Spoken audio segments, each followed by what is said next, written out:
Kamusta mga kasarap? Welcome sa ating kusina, kung saan magluluto tayo ng isang special at nakakagutom na putahe na sigurado mapapadalawang subo na kayo. Kaya ihanda na ang mga sangkap at samahan niyo ako mula sa simula hanggang tikiman. Dahil dito sa ABM Community, walang yugi kasi panalo ka sa sarap. Tara, andito ang ating mga ingredients. 2 kanang century tuna, butter, paminta, kutsilyo, kalamansi, at ang soup o sabaw ng ating century tuna, at chili flakes, oyster sauce, and Knorr cubes seasoning liquid. And mag-ano tayo ng Ajinomoto at mayonnaise. At isa dito sa ating ingredients ang bawang at hiniwang mga onions. Uy, nagluluto na pala tayo. Buksan ang kalan. At ang mantika.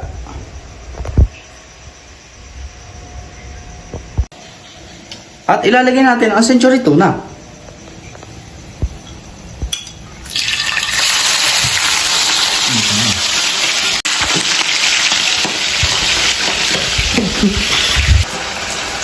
At hihintayin na natin na matuyo ang century tuna.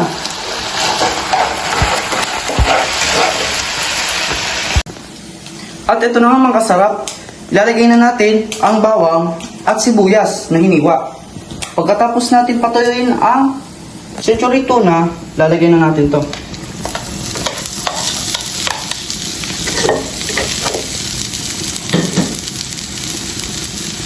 At maglalagay pa tayo ng butter, pampalasa.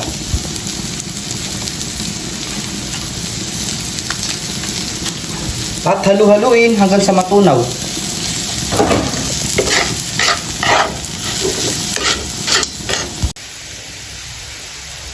Mga kasarap, ito ay ating haluin na ano.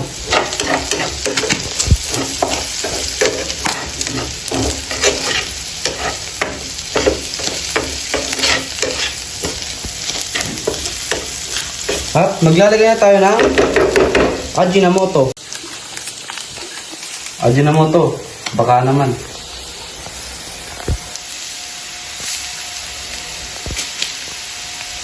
At atin itong haluin, mga kasarap.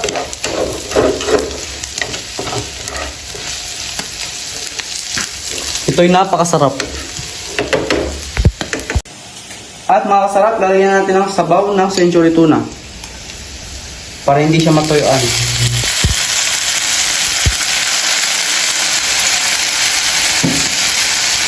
Ngayon ito yung haluin natin mga kasarap.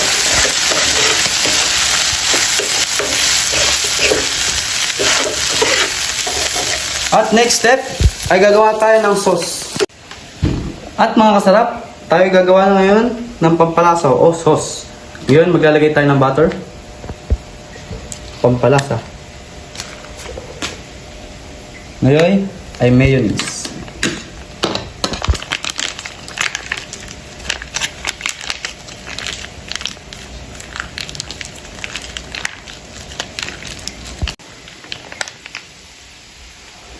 At oyster sauce. Bahala na kayo magtansya niyan. Depende na lang yan, tikiman na lang. Talaga. At lalagyan natin ng sabaw ng century tuna. At ngayon, bechin. Bechin, baka naman. Konting asin. At konting asukal.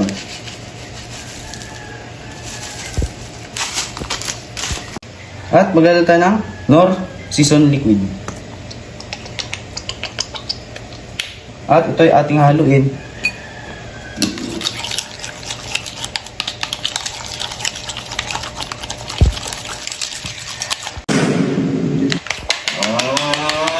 At ngayon mga kasarap, ilalagay na natin ang ating sisig sa ginawa nating sauce.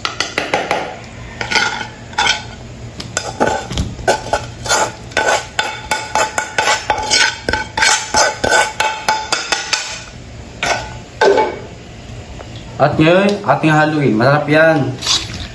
Sure ka?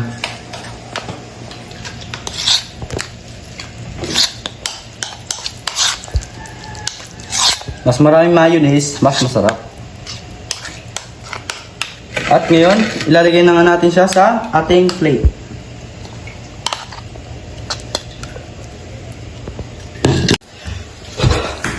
At ito na nga mga kasarap.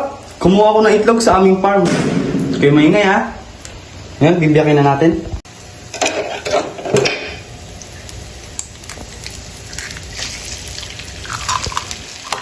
Fresh galing farm. At mga kasarap, lalagyan na natin ng toppings. Ang ating pambansang paminta. Ang damihan. Lalagyan na natin ng chili flakes. Kung meron naman kayong green na sili, ako hindi ko nilagyan kasi hindi ko trip. Ngayon, lalagyan ko na chili flakes.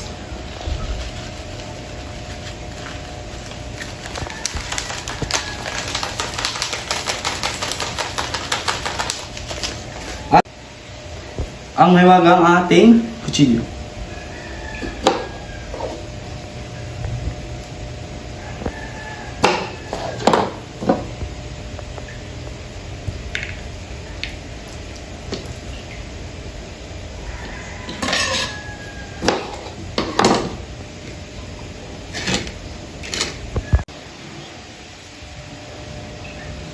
Yung kutsilyo.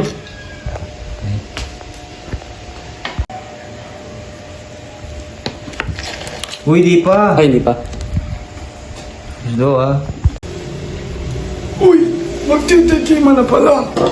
Ay nako, titikman ko na ang... Tuna sisig. Ito ay pinakamasarap na luto ko. Kaya ating titikman mga kasarap. Kaya na tayo. Manamis-namis at saka masarap-sarap. At saka, approve sa lahat. Kaya kayang-kaya ang budget. Kaya, maraming salamat sa panood mga kasarap. Bye!